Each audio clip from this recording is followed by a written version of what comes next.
Mekanisme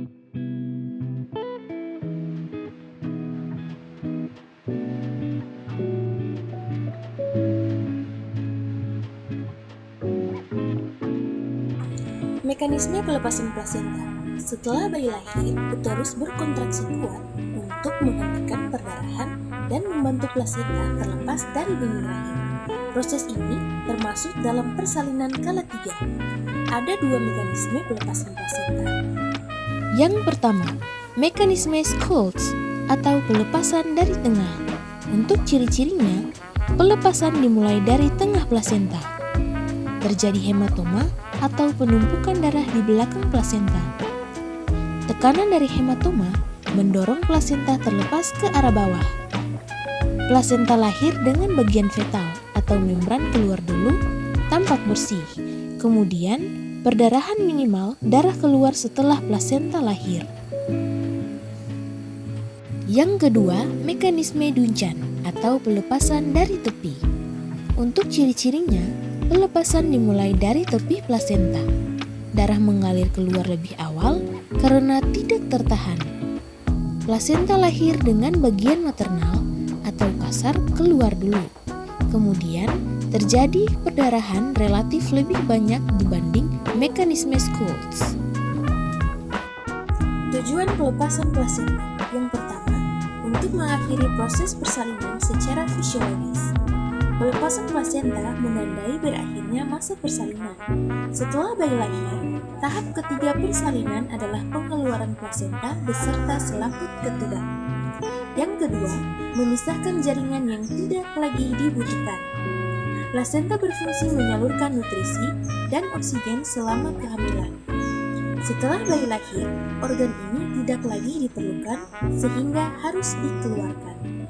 Yang ketiga, mencegah retensi atau plasenta tertahan.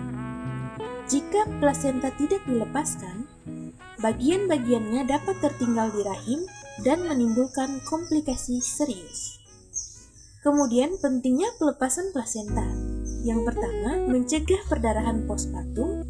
Yang kedua, mengurangi risiko infeksi. Yang ketiga, memastikan rahim bisa kembali ke ukuran normal. Yang keempat, menilai kelengkapan plasenta. Pelepasan plasenta sangat penting karena menyelesaikan proses persalinan, mencegah perdarahan, menghindari infeksi, membantu rahim pulih, dan memastikan tidak ada plasenta yang tertinggal. Tinggi fundus uteri naik sedikit ke atas sekitar 1-2 jari. Setelah plasenta terlepas dari dinding rahim, rahim mengecil menjadi lebih keras dan globular, sehingga posisi fundus tampak sedikit lebih tinggi dibanding sebelum plasenta lepas. Kenaikan ini terjadi karena plasenta yang sudah berada di segmen bawah mendorong uterus naik saat rahim berkontraksi. Tinggi fundus bergeser ke kanan. Perut bagian bawah tampak melebar di salah satu sisi, biasanya ke kanan. Ini terjadi karena plasenta yang telah terlepas turun ke dalam segmen bawah dan menarik tali pusat, membuat rahim terdorong ke samping. Pemanjangan tali pusat. Setelah bayi lahir dan uterus berkontraksi, plasenta mulai terlepas dari dinding rahim. Saat plasenta bergerak turun ke segmen bawah rahim dan mendekati introitus vagina, tali pusat tampak bertambah panjang di luar vulva. Pemanjangannya terlihat spontan, bukan karena ibu mengejan atau penolok menarik tali pusat. Biasanya disertai dengan semburan darah ringan akibat pemisahan plasenta. Semburan darah tiba-tiba sebagai tanda pelepasan plasenta. 1. Plasenta mulai terlepas dari tempat implantasinya. Saat rahim berkontraksi setelah bayi lahir, bagian tempat plasenta melekat mengecil.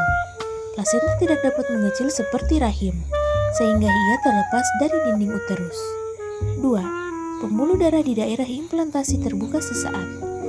Pada saat plasenta terlepas, pembuluh darah yang tadinya tertutup oleh jaringan plasenta terbuka dan darah mengalir keluar ke rongga rahim. 3. Kontraksi rahim mendorong darah keluar secara tiba-tiba. Kontraksi yang kuat setelah plasenta lepas membuat darah yang terkumpul di dalam uterus keluar sebagai semburan darah singkat. Jumlahnya biasanya kecil dan hanya 1 kali. Ini berbeda dengan pendarahan postpartum patologis.